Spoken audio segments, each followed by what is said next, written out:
సభకు నమస్కారం.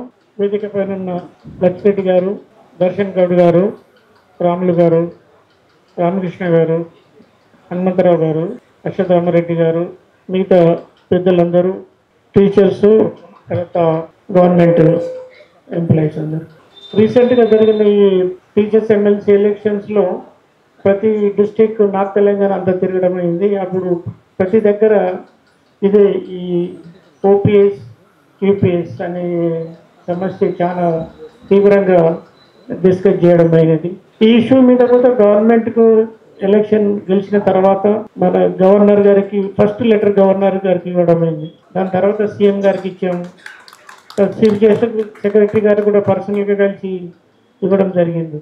దానికి తోడు ఫైనాన్స్ సెక్రటరీ కూడా ఇచ్చాము. అయితే వాళ్ళందరూ కూడా దీన్ని ఆలోచిస్తాము, చేస్తాము అనే ధోరణిలో మాట్లాడుతున్నారు. అయితే రీసెంట్గా సెంట్రల్ గవర్నమెంట్లో కూడా మన ప్రధాని గారికి, మినిస్టర్ గారికి కూడా ఇవ్వడం అయింది.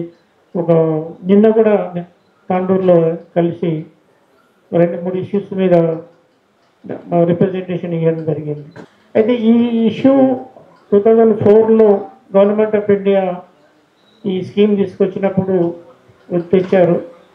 తర్వాత ఎప్పుడైతే ఈ స్కీమ్ను ఉంచాలా లేకుంటే పాత స్కీమ్కు వెళ్ళాలని అప్పుడు ఒపీనియన్ గవర్నమెంట్ ఎప్పుడు అడిగినప్పుడు మన స్టేట్ గవర్నమెంట్ దాన్ని పాజిటివ్గా ఈ ఓల్డ్ పెన్షన్ స్కీమ్కు రెస్పాండ్ అయితే బాగుండేది.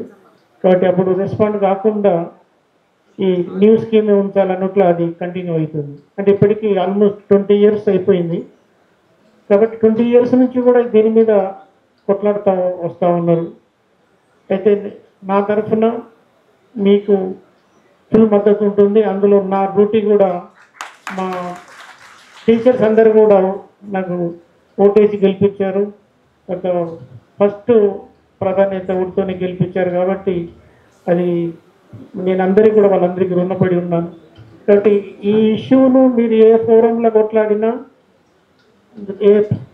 ఎక్కడ ఏ మీటింగ్స్ కానీ, ధర్నాలు కానీ, మన గవర్నమెంట్కి రిప్రజెంటేషన్స్ కానీ, పర్సనల్గా కలిసి ఇవ్వడంలో కానీ కంటిన్యూగా ఇస్తాము. తర్వాత ఈ వీక్లో సీఎం గారిని కూడా కలుస్తున్నాను.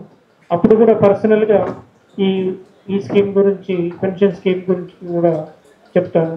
కాబట్టి మనకు లచ్చిరెడ్డి గారు ఉన్నారు, వారు గవర్నమెంట్లో అందరూ ఆఫీసర్స్ తెలుసు.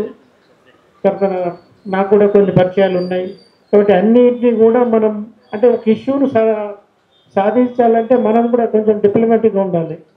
అంటే ఒకటే స్ట్రైక్ లేకుంటే గవర్నమెంట్ను ఎక్కువ అంటే ఇబ్బంది పెట్టడం కాకుండా మన ఇష్యూను మనం లాజికల్గా మనం కన్విన్స్ చేసి ఈ స్కీమ్ మళ్ళీ ఓల్డ్ పెన్షన్ స్కీమ్ తీసుకురావడంతో గవర్నమెంట్కు నష్టమేమి లాభమేమి అనే ధోరణిలో మనం కన్విన్స్ చేసి ఒప్పిస్తే బెటరు.